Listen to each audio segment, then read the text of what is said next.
తెలంగాణకు ఒక తీపి కబురు చెప్పినటువంటి కేంద్ర ప్రభుత్వం సింగరేణి బొగ్గు గనులకు సంబంధించినటువంటి ప్రాజెక్ట్ ఏదైతే ఉందో తాటిచెర్ల ప్రాజెక్టులో ఎన్నో వేల మందికి ఉపాధి కలిగించడమే కాకుండా తెలంగాణకి కేవలం మన తెలంగాణ రాష్ట్రానికి సంవత్సరానికి 16,000 కోట్ల రూపాయల ఆదాయం తెచ్చిపెట్టే ఒక ప్రాజెక్టు గురించి మనం మాట్లాడుకునే ముందు మై డియర్ ఫ్రెండ్స్, నేను మీ ప్రియా చౌదరి.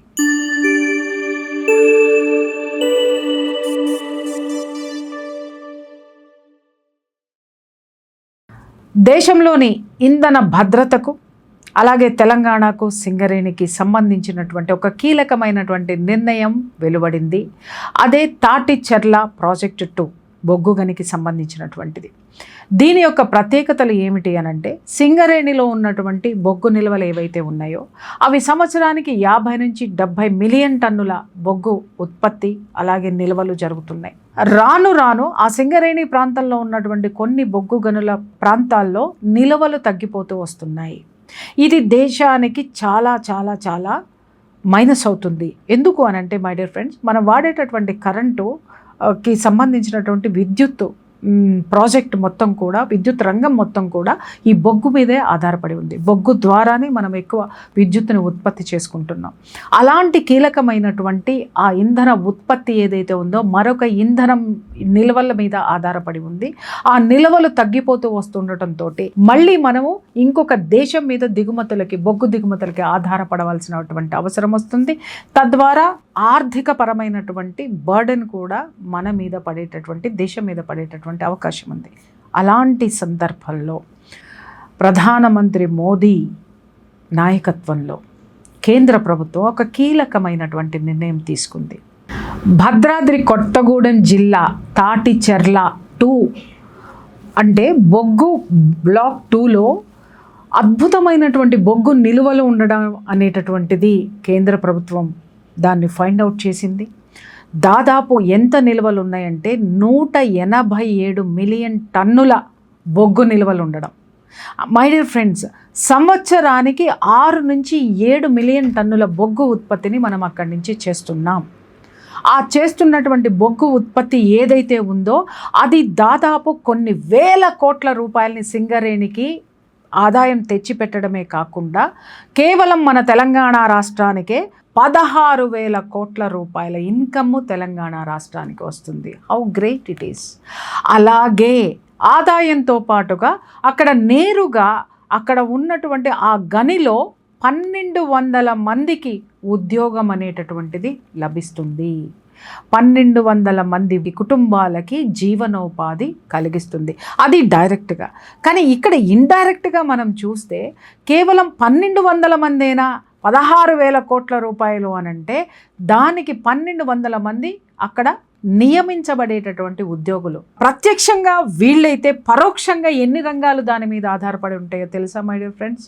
రవాణా వ్యవస్థ, అలాగే మెకానిజం, అలాగే అక్కడ వాళ్ళకి మౌలిక సదుపాయాలు అందించేటటువంటి వ్యక్తులు, అలాగే ట్రాన్స్పోర్టు, ఇలా తీసుకుంటే దాదాపు 4 నుంచి 6,000 కుటుంబాలకి రేపు మన తెలంగాణలో ఉపాధి దొరుకుతుంది అనంటే అది ఎంత హర్షించదగ్గ విషయం. ఒక్కసారి ఆలోచించండి. ఎంతమంది నిరుద్యోగులకి ఉద్యోగం దొరకబోతుంది అక్కడ, అలాగే ఆ ప్రాంతంలో ఉన్నటువంటి ప్రజలకి జీవనోపాధి దొరుకుతుంది. ఇలాంటి అద్భుతమైనటువంటి ప్రాజెక్ట్స్ మన దేశానికి ఇంకా ఇంకా తీసుకురావాల్సినటువంటి అవసరము, అలాంటి ప్రభుత్వాలని ఎన్నుకోవాల్సినటువంటి బాధ్యత కూడా మన మీద ఉందనడంలో ఎలాంటి సందేహం లేదు. ఇంకా అసలు విషయానికి వస్తే ఇక్కడ మనం మాట్లాడుకోవాలి అంటే మై డియర్ ఫ్రెండ్స్, కేవలము ఈ ప్రాజెక్టు మీద సింగరేణికి 64,000 కోట్ల రూపాయల ఆదాయం వస్తుంది. దాంట్లో నుంచి తెలంగాణ యొక్క వాటా 16,000 కోట్ల రూపాయలు. ఎంత అభివృద్ధి మన రాష్ట్రంలో జరగవచ్చు, ఎన్ని విధాలుగా రాష్ట్రం అభివృద్ధి చెందుతుంది. ఇంకా మనం ఆలోచించాలి అనంటే నిజంగా పరిశ్రమల వైపు దృష్టి పెట్టడం అనేటటువంటిది ఇది నిజంగా శుభ పరిణామము. శుభ పరిణామము. ఇంకా ఇలాంటివి రాష్ట్రంలో ఎన్నో పరిశ్రమలు రావాల్సింది ఉంది, అభివృద్ధి చెందాల్సింది ఉంది. ఏ నిరుద్యోగం అయితే మనం కొట్లాడుకుంటున్నామో, ఎంతమంది ఎన్ని లక్షల మంది నిరుద్యోగులు రోడ్డు మీద ఉన్నారో వాళ్ళందరికీ అవకాశం కలిగించాలి అనంటే కేంద్ర ప్రభుత్వం నుంచి మరిన్ని ప్రాజెక్ట్స్ ఇలాంటివి మన రాష్ట్రానికి రావాల్సినటువంటి అవసరం ఉంది, మనం తెచ్చుకోవాల్సినటువంటి అవసరం ఉన్నది. ఇక్కడ చూడండి మై డియర్ ఫ్రెండ్స్, ఒక్క ప్రాజెక్టు 2550 కోట్ల రూపాయల బడ్జెట్ తోటి ప్రారంభిస్తున్నటువంటి తాటిచెర్ల బ్లాక్ 2 బొగ్గు గనిలో 16,000 కోట్ల రూపాయల ఆదాయం రావడమే కాకుండా 1,200 మందికి ప్రత్యక్షంగా, అలాగే 5,000 మందికి పరోక్షంగా కూడా ఉపాధి దొరకడం అనేటటువంటిది హర్షించదగ్గ విషయం.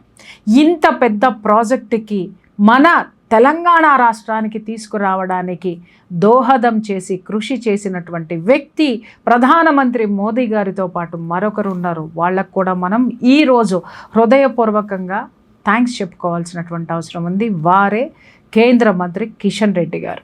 2047లో ఒక అభివృద్ధి చెందినటువంటి రాష్ట్రాలుగా, అభివృద్ధి చెందినటువంటి భారత్గా ఈరోజు ముందుకెళ్లాల్సినటువంటి అవసరం ఉంది. అందులో భాగంగానే సుమారు 137 ఏళ్ల చరిత్ర కలిగినటువంటి సింగరేణి కంపెనీకి సంబంధించినటువంటి, బొగ్గు కంపెనీకి సంబంధించినటువంటి అభివృద్ధి విషయంలో కూడా అనేక రకాలుగా కేంద్ర ప్రభుత్వం తరఫున సహాయ సహకారాలు అందిస్తా ఉన్నాం. ఈరోజు సింగరేణి కార్మికులు తెలంగాణ యొక్క అభివృద్ధిని దృష్టిలో పెట్టుకుని తాడిచెర్ల బ్లాక్ కు సంబంధించినటువంటి మైనింగ్ లీజు సింగరేణికి కేటాయించే విషయంలో అనుమతిని కోరాను. నేను తెలంగాణ పట్ల చాలా చిత్తశుద్ధితో ఉన్నటువంటి ప్రధానమంత్రి గారు సానుకూల దృక్పథంతో ఉన్నారు కాబట్టి మరి ప్రధానమంత్రి గారు స్పందించి తాడిచెర్ల 2 సింగరేణి సంస్థకు ఇవ్వడానికి అంగీకరించారని ఈ సందర్భంగా మనవి చేస్తా ఉన్నాను. తాడిచెర్ల 2 కోల్ బ్లాక్ నేను ఈ రోజే ఆ ఫైల్ మీద సంతకం చేశాను. ఈ యొక్క సంతోషాన్ని సింగరేణి కార్మికులతో, తెలంగాణ ప్రజలతో, ప్రజా సంఘాలతో, ఉద్యమకారులతో పాలు పంచుకోవాలనేటువంటి ఉద్దేశంతో ఈరోజు నేను అందరికి ఉద్దేశించి ఈ విషయం తెలియజేస్తా ఉన్నాను. పార్టీ పరంగా అభిప్రాయ భేదాలు ఉన్నా కేంద్రంలో మంత్రిత్వ శాఖలో ఆయన చేస్తున్నటువంటి కృషి ఏదైతే ఉందో దాన్ని ఖచ్చితంగా మనం అభినందించి తీరాల్సిందే. ఎందుకంటే అభివృద్ధిని కాంక్షించేటటువంటి తరం మనది, అభివృద్ధిని కాంక్షించేటటువంటి రాష్ట్రం మనది. ఆ అభివృద్ధి పదంలోకి తీసుకెళ్లేటటువంటి వాళ్ళు ఎవరినైనా సరే మనము వాళ్ళకి అభినందనలు తెలపడమే కాదు, కృతజ్ఞతలు కూడా తెలపాల్సినటువంటి బాధ్యత ఉంది. కిషన్ రెడ్డి గారు ఇంకా ఇలాంటివి తెలంగాణ రాష్ట్రానికి ఎంతో నిరుద్యోగం మనకి ఇక్కడ వేళ్ళూనుకుని పోయింది. నిరాశ నిస్పృహలతోటి ఉన్నటువంటి ఈ నిరుద్యోగుల్లో ఇంతమందికి ఉపాధి అవకాశం తీసుకొచ్చేటటువంటి ప్రాజెక్టుని త్వరితగతిన పూర్తి చేసి వీళ్ళందరికీ అవకాశం ఇవ్వడానికి మీ వంతు పాత్ర చురుకుగా ఉంటుందని భావిస్తూ మరొక్కసారి తెలంగాణ రాష్ట్రానికి ఇంత పెద్ద ప్రాజెక్టుని, ఆదాయ వనరుల్ని చేకూర్చినటువంటి ప్రధానమంత్రి మోదీ గారికి, అలాగే ఆ గని శాఖ మంత్రి ఎవరైతే ఉన్నారో కిషన్ రెడ్డి గారికి మరొక్కసారి ధన్యవాదాలు తెలుపుకుంటూ భారత్ మాతాకి జై.